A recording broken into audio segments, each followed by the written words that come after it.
Coucou les amis, alors encore une fois, bienvenue sur ma chaîne. Et aujourd'hui, on va parler d'une chose très importante, on va parler un peu pépette.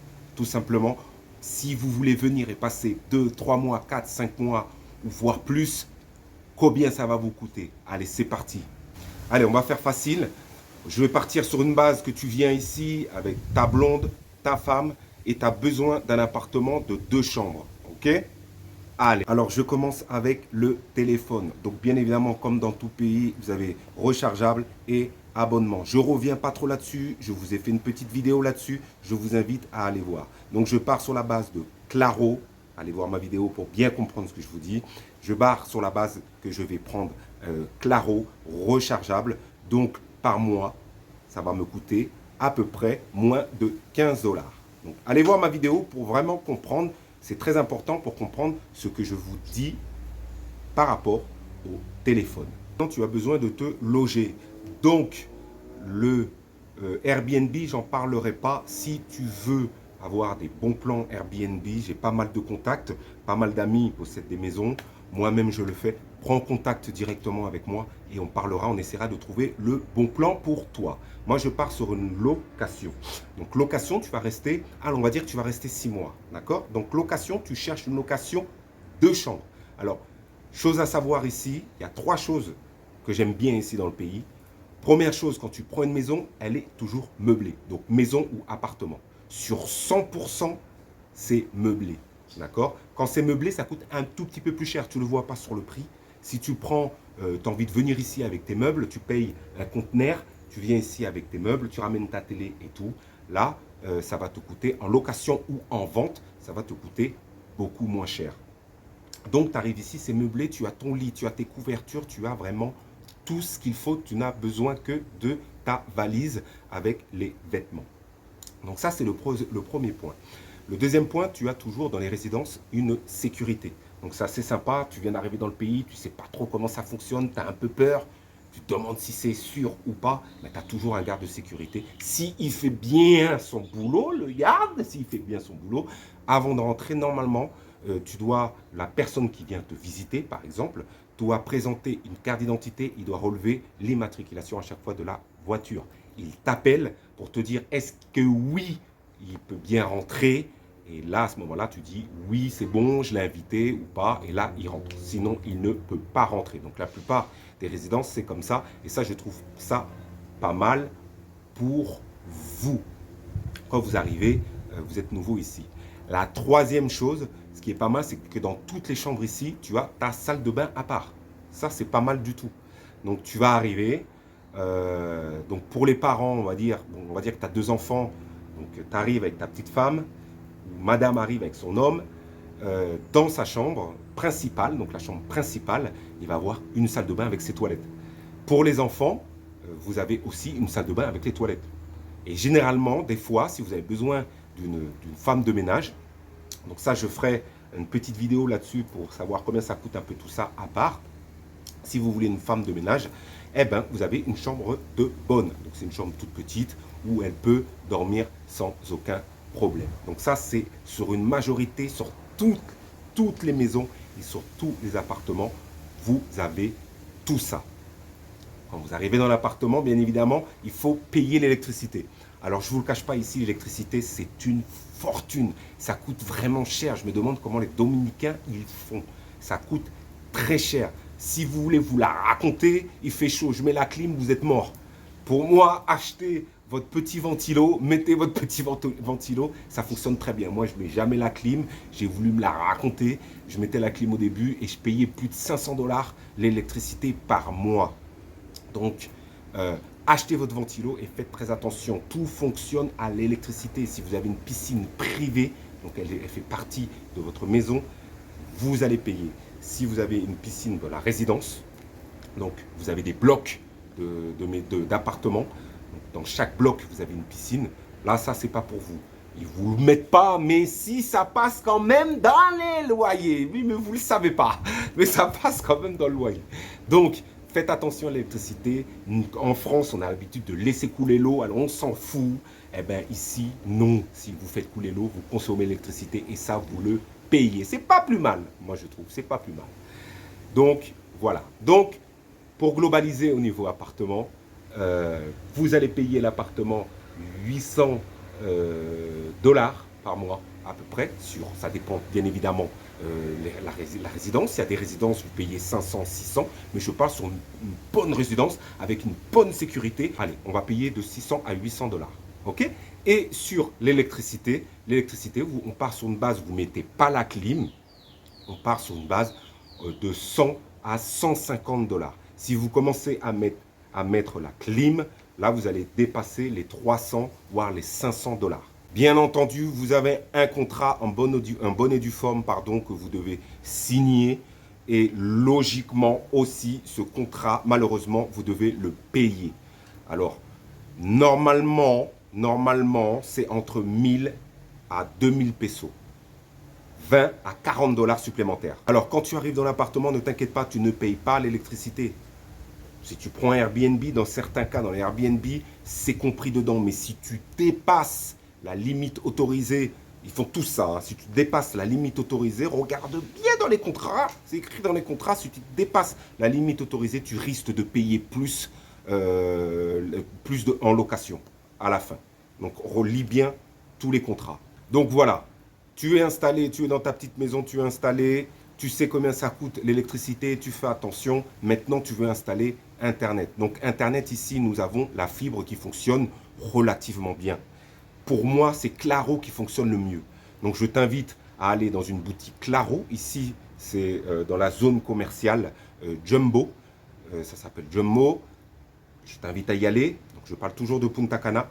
Je t'invite à y aller et à ouvrir tout simplement une ligne Internet full giga ou pas. C'est comme tu veux. On va partir sur une base, si tu veux vraiment max, il faut compter 100 dollars. Si tu veux max, et là, ça fonctionnera très bien pour tout ce qui est streaming, jeux vidéo, ça va fonctionner à la perfection. Donc, j'ai tout essayé. Hein. J'ai essayé minimum au milieu et max. On dirait que c'est fait exprès. Celui qui fonctionne le mieux, c'est le max. Et moi, j'ai vraiment besoin du maximum pour mes streamings, pour mes vidéos, pour tout ce qui est connexion, réseaux sociaux, connexion sur mes sites internet.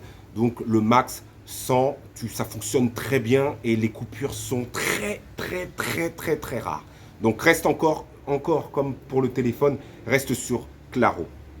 Donc, comment ça fonctionne? Tu ouvres, hop, et après, comme en France, ils viennent l'installer directement chez toi. Donc, ils vont te donner tout dans la boutique à Jumbo, ils vont te donner tous les accessoires.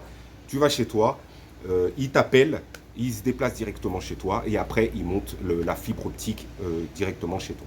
Il y a des endroits, bien évidemment, la fibre optique ne passe pas, donc ils installent des antennes. Tu es bien installé, tu es devant ta télé, tu regardes Internet, tu regardes tes Netflix, et là, qu'est-ce qui t'arrive? Tu as faim, donc tu as besoin de manger. Et bien évidemment, tu as les hypermarchés sans aucun problème, l'équivalent de Cora, de Auchan, d'Intermarché pour les Français sans aucun problème. Les prix varient, donc tu en as beaucoup. Tu as Jumbo, le plus reconnu. Donc moi-même, je me déplace à Jumbo. C'est très grand, c'est un supermarché. Tu as pas mal de boutiques à l'intérieur.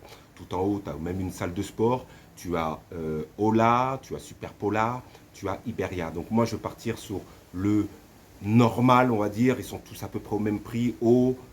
Celui qui coûte un tout petit peu moins cher. Donc celui qui coûte tout petit peu moins cher, c'est Iberia. Donc le Iberia, c'est une marque espagnole. Et là, on y trouve du bon pain. Du bon pain pour les Français. Nous, on adore le pain. Et là, on trouve du bon pain. Du pain qui ressemble à notre pain, on va dire. Donc ça va. Et il est mangeable, ça va. Il croque, il fond dans la bouche. Il est mangeable. Donc Iberia, c'est un tout petit peu moins cher par rapport à Jumbo. Jumbo, tu vas vraiment trouver tout ce qu'il faut. À Iberia, c'est très petit, un peu moins. Donc, moi, je pense que si vous payez 100 dollars la semaine, je pars sur une base que vous êtes 4, vous pouvez y arriver largement. Donc 100 dollars la semaine. Tout en sachant que tous les produits internationaux coûtent très cher. Le Nutella, il faut compter presque 15 dollars le Nutella, le pot de Nutella, donc assez grand, un pot comme ça. Vous avez le tout petit, il faut compter le tout petit 8 dollars. Ça coûte vraiment très cher. Mais tout ce qui est viande, du poulet par exemple, ça coûte beaucoup moins cher qu'en France ou au Québec. Donc je pense qu'avec 100 dollars la semaine, voire moins, ça dépend de la façon que vous mangez. Moi personnellement, 100 dollars la semaine, ça me va amplement. Tu as ton internet, tu as ton Netflix, tu vas aller faire les courses. Tu as besoin de quoi pour aller faire les courses? Une voiture. Donc ici, tu as vraiment toutes les catégories de voitures. Petites, plus grandes, Jeep, camionnette. Tu peux vraiment trouver toutes les voitures que tu veux. Donc bien évidemment, tu as la location et la vente. Donc la location, c'est très simple. Tu peux trouver, en tout cas maintenant en 2023, moi je te trouve facilement des voitures pour 40 dollars par jour sans aucun problème ici à Punta Cana. C'est vrai qu'avant c'était relativement cher, ça commence à baisser un peu sur les prix. En tout cas pour ma part, je ne sais pas pour les autres, mais moi je peux trouver une location à 40 dollars. Pour l'achat d'une voiture, je t'invite bien évidemment à ne pas acheter une voiture ici à Punta Cana, toujours à la capitale Santo Domingo. Tu as des très bons sites internet, comme en France l'équivalent du Bon Point, pardon pour le Québec, je ne sais pas, mais tu as de très bons sites internet. Si tu veux, tu viens, tu parles avec moi et je peux t'aider pour trouver une très bonne voiture. J'ai pas mal de connaissances aussi là-dessus. Alors, il faut te compter à peu près 10 000 dollars si tu veux une voiture avec des kilomètres. Parce que bien évidemment, tu es dans un pays pauvre et chaud. Donc, c'est pas comme en France où tu te débarrasses la voiture dès qu'elle a 1 kilomètre. Non, ici, tu peux garder la voiture pendant 20 ans. Si tu fais attention, son eau, son huile, la voiture dure relativement longtemps. Donc location par jour 40 dollars. Et si tu veux acheter une voiture, il faut compter à peu près 10 000 dollars. Attention, comme je vous ai dit, toujours à la capitale. Donc là, on va parler d'une chose très importante, c'est les assurances. Je vous invite à vous assurer, c'est comme vous voulez. Donc l'assurance voiture et bien sûr la couverture. Vous êtes dans un pays qui n'est pas le vôtre, vous n'avez pas la résidence. Il est vrai que vous pouvez l'obtenir, mais ça prend un laps de temps, ça prend énormément de temps. Donc, il faut vous couvrir. Si vous avez un pépin, et c'est pareil pour les Dominicains, vous avez un pépin, vous devez payer. Si vous n'avez pas d'assurance, vous payez une fortune. Donc, je vous invite à le faire si vous vivez ici à l'année. Si vous venez ici pour 3 mois, je pense qu'avec votre carte dans votre pays, couvre les assurances sans aucun problème. Attention, je parle pour 3 mois. Au-delà, à voir. Donc, l'assurance de la voiture, vous avez des assurances comme en France, je prends l'exemple de France, du tiers et du tourisque. Pardon. Donc, le tiers, vous pouvez trouver des assurances dérisoires à moins de 100 dollars à l'année. Ça, il n'y a pas de problème. C'est moi, pour ma part, je pense que c'est juste pour dire à monsieur le policier, quand il vous arrête, monsieur, oui, je suis assuré, j'ai le petit papier, vous payez 100 balles par année, vous êtes content. Mais quand vous avez un accident, je ne pense pas que ça fonctionne autant que l'assurance tout risque. Donc, je vous invite à prendre l'assurance tout risque. Si vous avez une bonne voiture, avec, je ne sais pas, 5 années, elle a déjà 5 années la voiture, prenez votre assurance tout risque que vous allez payer. Moi, la mienne, je la paye. Donc, peu importe le nombre de chevaux de puissance qu'elle a,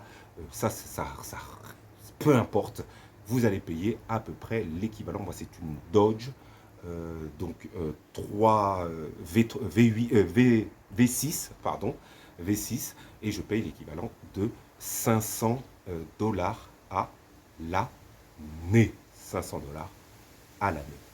Très très bon restaurant où on se rapproche des prix vraiment excessifs comme en Europe, où vous avez des très bons restaurants aussi, où les prix c'est pas cher du tout. Pour 2 personnes, vous pouvez sortir à 20 dollars, 20 euros, ou même moins 10 dollars ou 10 euros si vous voulez manger typique dominicain. Bien entendu, vous avez 2 formes de prix ici. Vous avez le prix pour les étrangers et le prix pour les dominicains.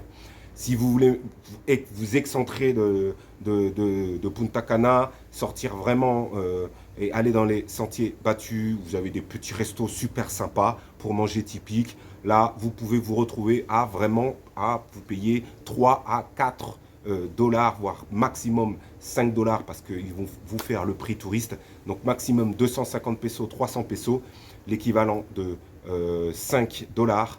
Et là, vous avez le plat qui va avec. Je vous ai fait une petite vidéo aussi sur les plats typiques. Donc c'est c'en est certain parmi tant d'autres. Je vous invite à aller voir, comme ça vous allez voir à peu près à quoi ça ressemble. 1500 $, vous pouvez vivre comme un roi. Donc vous pouvez vivre bien l'équivalent de Cannes ou Nice de 1500 $. Donc bien évidemment dans la zone Bavaro, ici à Punta Cana. Sur une vidéo, je vous expliquais, Punta Cana, c'est pas juste Punta Cana, non, vous avez plusieurs zones, comme Béron, comme Bavaro, regardez les vidéos, vous allez voir. Donc voilà, donc, plus vous allez vous excentrer forcément de la zone touriste, donc Bavaro, et moins les appartements vont être chers. Donc vous pouvez trouver des appartements à 200-300 sans problème. Donc 2500 $, c'est si vraiment vous payez votre loyer. Dès que vous achetez une maison, bien évidemment, vous devez baisser le prix sur le loyer et là, vous faites votre calcul. Je n'ai pas compté le loisir. Donc les loisirs, c'est aller au restaurant, sortir, faire des excursions. C'est pas parce que vous êtes à l'année ici que vous ne pouvez pas faire d'excursions. Donc tout ça, je l'ai compté dans les 2500 $ au mois. Donc voilà, j'espère que cette vidéo vous a été utile. N'hésitez pas à vous abonner, je ferai d'autres vidéos. Si vous avez des questions, n'hésitez pas. J'ai mon mail que je peux communiquer si vous voulez. N'hésitez pas à venir et à me le demander. Et voilà, je vous dis à la prochaine vidéo. Tchuss!